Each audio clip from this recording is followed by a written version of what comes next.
ಇವತ್ತು ಗಾಂಧಿ ಜಯಂತಿ ಮತ್ತು ಲಾಲ್ ಬಹದ್ದೂರ್ ಶಾಸ್ತ್ರಿ ಜಯಂತಿ.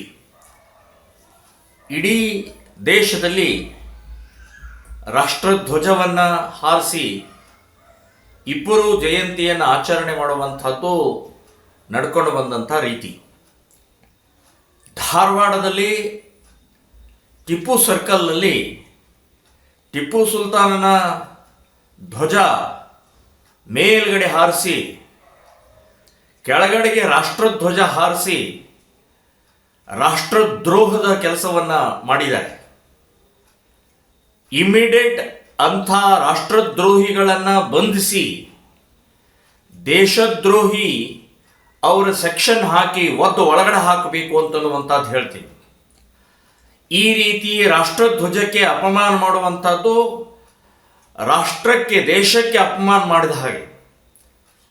ಸೊ ಇಂಥ ದ್ರೋಹಿಗಳನ್ನು ಮೇಲಿಂದ ಮೇಲೆ ಬಚಾವ್ ಮಾಡುವಂಥ ಪ್ರಕ್ರಿಯೆ ಕಾಂಗ್ರೆಸ್ ಸರ್ಕಾರ ಮಾಡ್ತಾ ಇದೆ.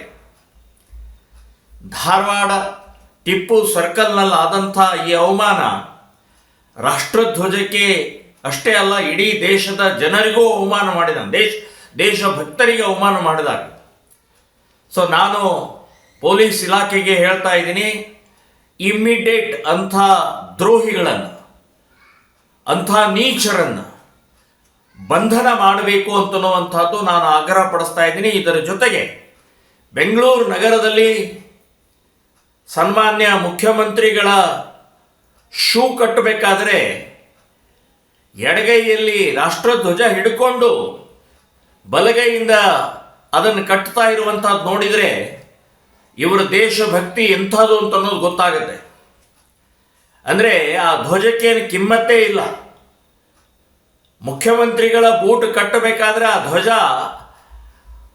ಅದನ್ನು ತಾಗಿಸ್ತಾ ಇದ್ದಾರೆ, ಬೂಟಿಗೆ ನೆಲಕ್ಕೆ ಎಲ್ಲ ತಾಗ್ತಾ ಇದೆ. ಇದು ಅವಮಾನ ಅಲ್ವಾ? ಮುಖ್ಯಮಂತ್ರಿಗಳನ್ನ ಇದನ್ನು ಗಮನಿಸ್ಲಿಲ್ವಾ? ಅಲ್ಲಿ ಪೊಲೀಸರು ಗಮನಿಸ್ಲಿಲ್ವಾ? ಸೊ ಅಲ್ಲಿ ಹಿಡ್ಕೊಂಡಂಥ ವ್ಯಕ್ತಿ ಎಂಥ ದ್ರೋಹಿ ಅವನು. ಸೊ ಅದನ್ನೆಲ್ಲ ನೋಡ್ತಾ ಇರುವಂಥವರು ಕೂಡ ಆ ತಪ್ಪನ್ನು ಸರಿ ಮಾಡುವಂಥ ಪ್ರಕ್ರಿಯೆಯಲ್ಲೂ ಕೂಡ ತೊಡಗೋಲ್ಲ. ಸೊ ಈ ರೀತಿಯ ರಾಷ್ಟ್ರಭಕ್ತಿಗೆ, ರಾಷ್ಟ್ರಧ್ವಜಕ್ಕೆ, ರಾಷ್ಟ್ರಗೀತೆಗೆ ಯಾವುದೇ ರೀತಿಯ ಕಿಮ್ಮತ್ತಿಲ್ಲದೆ ನಡ್ಕೊಳ್ಳುವಂಥ ಈ ಸಮಾಜದಲ್ಲಿರುವಂಥ ಈ ಕೆಟ್ಟ ದ್ರೋಹಿಗಳನ್ನು ಕಠಿಣ ಶಿಕ್ಷೆ ಕೊಡುವಂಥದ್ದು ನಮ್ಮ ಕಾನೂನಲ್ಲೂ ಕೂಡ ಇಲ್ಲ. ಈ ರಾಷ್ಟ್ರದ್ರೋಹಿಗಳಿಗೆ ರಾಷ್ಟ್ರದ್ರೋಹದ ಕೇಸ್ ಹಾಕಿ ಅವ್ರ ಜಾಮೀನು ಮೇಲೆ ಮತ್ತೆ ಹೊರಗೆ ಬರ್ತಾರೆ. ಏನೇನೂ ಇವತ್ತಿನ ಈ ಕೋರ್ಟಿನ ಸೆಕ್ಷನ್ಗಳು ಸರಿಯಾದಂಥ ಪಾಠ ಕಲಿಸುವಂಥ ಸೆಕ್ಷನ್ಗಳೇ ಇಲ್ಲ.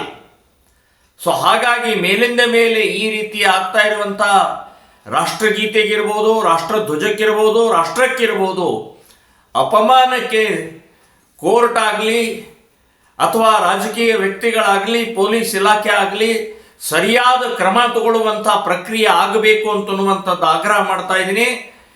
ಬೆಂಗಳೂರಿನಲ್ಲಿ ಆ ಮಾನ್ಯ ಮುಖ್ಯಮಂತ್ರಿಗಳ ಶೂ ಕಟ್ಟಬೇಕಾದ್ರೆ ಯಾರೋ ಅಪಮಾನ ಮಾಡಿದಂಥ ವ್ಯಕ್ತಿಗೂ ಕೂಡ ಶಿಕ್ಷೆ ಆಗಬೇಕು ಅಂತನ್ನುವಂಥದ್ದು ನಾನು ಆಗ್ರಹವನ್ನು ಮಾಡ್ತಾ ಇದ್ದೀನಿ.